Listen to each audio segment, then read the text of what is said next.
Demonstratives in Haitian Creole. Demonstratives are English words like this, that, these, and those. And they are useful to specifically point to or show what something is.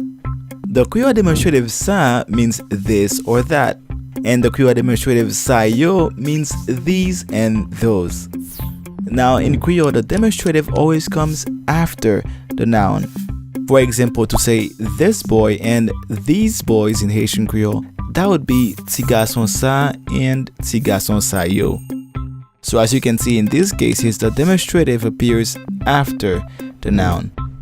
Another thing you need to keep in mind is that the distance does not matter. It does not matter if the object you are pointing to is far away or close by. This is why the Creole demonstrative ça means this or that, and the Creole demonstrative ça yo means these or those. For example, whether you say this man or that man, in Creole, that will simply be garçon ça.